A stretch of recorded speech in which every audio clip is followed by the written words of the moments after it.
मैं कुंदन सर। आज हम इस वीडियो में आम्ल क्षार एवं लवण के बारे में पढ़ेंगे। ये अध्याय 2 है, यानी चैप्टर 2। तो पहले देखें क्या है एसिड। एसिड क्या होता है? एसिड को हिंदी में हम अम्ल कहते हैं। ठीक है। ये स्वाद में खट्टे होते हैं। ये नीले लिटमस को लाल कर देते हैं। ये जलीय विलयन में H+ आयन देते हैं। एसिड शब्द लैटिन भाषा से लिया गया है, जिसका अर्थ होता है खट्टा। प्रबल अम्ल जो है वो क्या है? HCl, H2SO4। और दुर्बल अम्ल है CH3COOH और लैक्टिक अम्ल, ऑक्सैलिक अम्ल। अब सौंद अम्ल क्या होता है? जिसमें अम्ल अधिक मात्रा में होता है वो क्या कहलाता है? सौंद अम्ल कहलाता है, जिसमें अम्ल अधिक मात्रा में होता है जबकि जल अल्प मात्रा में होता है। अगर तनु अम्ल जिसमें अल्प मात्रा में हो जबकि जल अधिक मात्रा में हो तो वो कहलाता है तनु अम्ल। ठीक है। क्षारक अम्ल के बारे में पढ़ लिया हमने। क्षारक को हिंदी में कहते हैं बेस। क्षारक को इंग्लिश में क्या कहते हैं? बेस। ये कैसा होता है? ये स्वाद में कैसा होता है जी? ये स्वाद में खट्टा कड़वापन होता है। ये लाल लिटमस को नीला कर देता है। ये जल में OH- देता है। ठीक है। ये जलीय विलयन में OH- के देता है। प्रबल क्षारक NaOH। प्रबल क्षारक क्या है? NaOH, KOH, COH वोल्टाइज और दुर्बल अम्ल है NH4OH। ठीक है। अब देखिए क्षार क्या होता है? जल में घुलनशील क्षारक को क्षार कहते हैं। जल में घुलनशील क्षारक को हम क्या कहते हैं? क्षार कहते हैं। ठीक है। अब आइए लवण क्या होता है जी? लवण जो है, लवण अम्ल व क्षारक के परस्पर अभिक्रिया से प्राप्त होता है। उदाहरण के लिए NaCl यानी sodium chloride, KCl potassium chloride. सूचक के बारे में पढ़ेंगे। सूचक को इंग्लिश में इंडिकेटर्स कहते हैं। ये क्या होता है कि सूचक किसी दिए गए विलयन में अम्ल क्षारक की उपस्थिति है। इनका रंग या गंध अम्लीय या क्षारक माध्यम में बदल जाता है। ठीक है। अब हम पढ़ेंगे सूचक के प्रकार। सूचक कितने प्रकार का होता है भाई? तो सूचक 3 प्रकार के इसमें दिया हुआ है। एक प्राकृतिक सूचक, दूसरा कृत्रिम या संश्लेषित सूचक और तीसरा गंधीय सूचक। वह प्राकृतिक सूचक कैसे प्राप्त होता है? ये पौधों में पाए जाते हैं। ये नीले लिटमस को लाल, पत्ता गोभी, हाइड्रेंजिया पौधों, फूल, हल्दी आदि से ये प्राप्त होता है। अब कृत्रिम सूचक ये रासायनिक पदार्थ है। मेथिल ऑरेंज और फिनोल्फिन से ये प्राप्त होता है। गंधीय सूचक इन पदार्थों की गंध अम्लीय या क्षार माध्यम में बदल जाती है, जैसे प्याज, लौंग, तेल आदि। ठीक है। अब सूचक क्या है? जो देखिए प्राकृतिक सूचक लिटमस है। ठीक। ये रंग कैसा कर देता है? लाल हो जाता है। और जो अम्ल होगा तो लिटमस जो है अम्ल में लाल होगा और क्षार में नीला हो जाएगा। यहाँ लाल पत्तगोभी का रस जो होगा वो अम्ल में लाल और क्षार में परिवर्तित होकर, जब ये परिवर्तित होगा तो क्षार में जो ये हरा हो जाएगा। हल्दी में अम्ल में कोई बदलाव नहीं होता है, जबकि जो क्षार होता है उसमें ये लाल हो जाता है। और हाइड्रेंजिया के फूल का रस जो होता है वो नीले कलर का होता है और ये क्षार में गुलाबी रंग का हो जाता है जी। अब हम बात कर रहे हैं कृत्रिम का। तो कृत्रिम क्या है? फिनाइलएथिलीन जो है वो ये अम्ल में रंगहीन होता है और क्षार में गुलाबी हो जाता है। ठीक है, अब आइए सूचक। सूचक क्या है जी? Methyl orange. कृत्रिम सूचक में मेथिल ऑरेंज जो है ये लाल रंग का होता है अम्ल में और क्षार में पीले रंग का। ठीक है, अब आइए गंधीय सूचक। जैसे प्याज का रस, ये तीक्ष्ण गंध वाला होता है और ये अम्ल में और क्षार में कोई गंध नहीं होता जी। वेनिला, ये भी समान गंध रखता है अम्ल में और क्षार में कोई गंध नहीं रखता। लौंग का तेल, ये अम्ल में समान गंध है और क्षार में कोई भी गंध नहीं है जी। अम्ल क्षार के रासायनिक गुण। अम्ल क्षार के रासायनिक गुण धातु की अभिक्रिया के आधार पे, ठीक, अम्ल के साथ और क्षार के साथ क्या क्रिया होता है जो देखिए। अम्ल प्लस धातु, अम्ल प्लस धातु क्रिया करके ये क्या बनाते हैं? लवण और हाइड्रोजन बनाते हैं। जैसे 2HCl प्लस Zn यानी जिंक, तो ये जिंक क्लोराइड और हाइड्रोजन गैस बनाता है।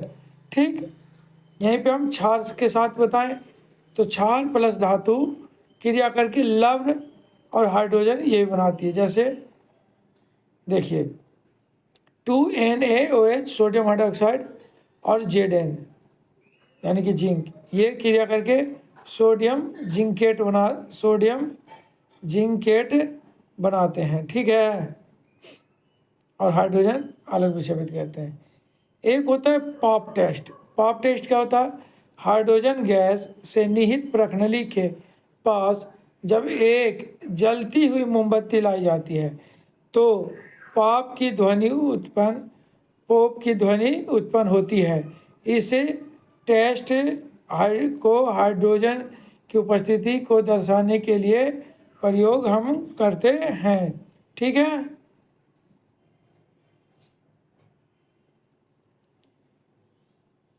अब धातु तथा धातु के कार्बोनेट अभिक्रिया। ठीक है,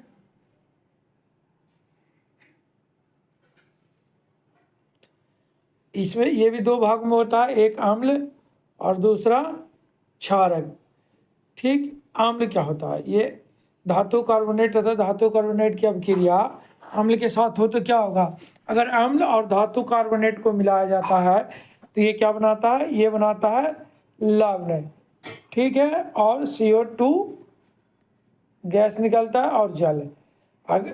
देखिए कैसे, एक इक्वेशन के माध्यम से समझते हैं। 2HCl प्लस Na2CO3 क्रिया करने के बाद ये 2NaCl प्लस CO2 और H2O बनाता है।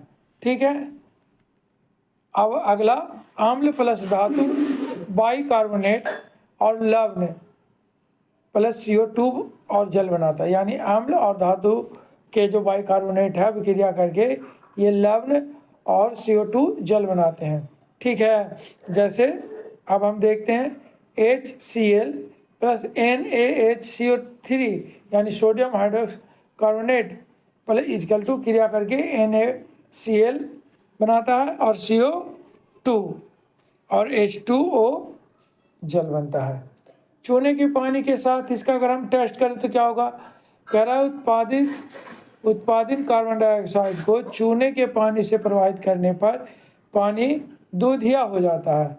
देखिए कैसे, Ca ब्रैकेट में OH होल्टाई प्लस CO2 इजकल टू क्रिया करके क्या बनाते हैं? CaCO3 यानी कैल्शियम कार्बोनेट और जल में अलग हो जाता है जी। अधिक मात्रा में CO2 प्रवाहित करने पे क्या होता है?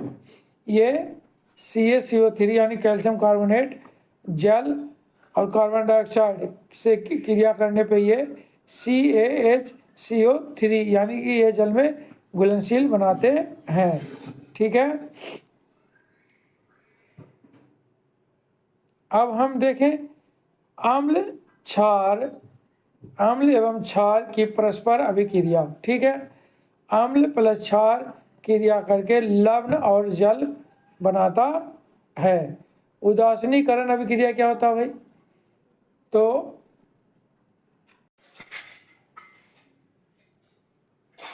उदासीनीकरण अभिक्रिया क्या होता है, जो देखिए, जब अम्ल द्वारा क्षारक को प्रेक्षित प्रभाव तथा क्षारक द्वारा अम्ल का प्रभाव समाप्त हो जाता है और परिणाम स्वरूप लवण और जल प्राप्त होते हैं, तो हम उसे उदासीनीकरण अभिक्रिया कहते हैं। एक बार फिर दोबारा देखिए, उदासीनीकरण अभिक्रिया क्या होता है, जब अम्ल द्वारा क्षारक का प्रेक्षित प्रभाव तथा क्षारक द्वारा अम्ल का प्रभाव समाप्त हो जाता है और परिणाम स्वरूप लवण और जल प्राप्त होता है, तो उदासीनीकरण अभिक्रिया कहते हैं या अभिक्रिया होती है।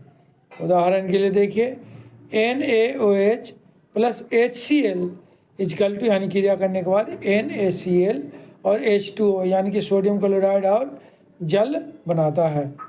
यानी प्रबल अम्ल जो है प्लस दुर्बल अम्ल क्रिया करने के बाद अम्लीय लवण और जल बनाते हैं, और दुर्बल अम्ल और प्रबल क्षारक क्रिया करके ये क्षारीय लवण या जल बनाता है। प्रबल अम्ल प्लस प्रबल क्षारक क्रिया करके उदासीनीकरण लवण और ये जल बनाता है। अगला जो है वो क्या है, दुर्बल अम्ल और दुर्बल क्षार, ये क्रिया करके क्या बनाता है, उदासीनी लवण और जल बनाता है। ठीक है। अम्लों के साथ धात्विक ऑक्साइडों की अभिक्रिया कह रहा है भाई कि अगर धात्विक ऑक्साइड और अम्ल अम्ल का जो है उसके साथ हम धात्विक ऑक्साइड की अभिक्रिया कराएं तो क्या प्राप्त होगा।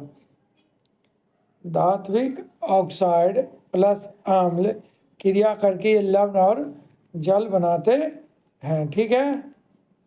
जैसे Cu यानी कॉपर हो गया ऑक्साइड और 2HCl, और यहाँ क्या बन रहा है, CuCl2 यानी कॉपर क्लोराइड बना रहा है और जल। ठीक है। धात्विक ऑक्साइड की प्रवृत्ति क्षारीय होती है क्योंकि ये अम्ल के साथ क्रिया करके लवण और जल बनाते हैं, CuOMgO। ठीक है। तो इस वीडियो में इतना ही, बाकी हम अगले वीडियो में सीखेंगे। जब तक के लिए गुड नाइट, शुभ रात्रि।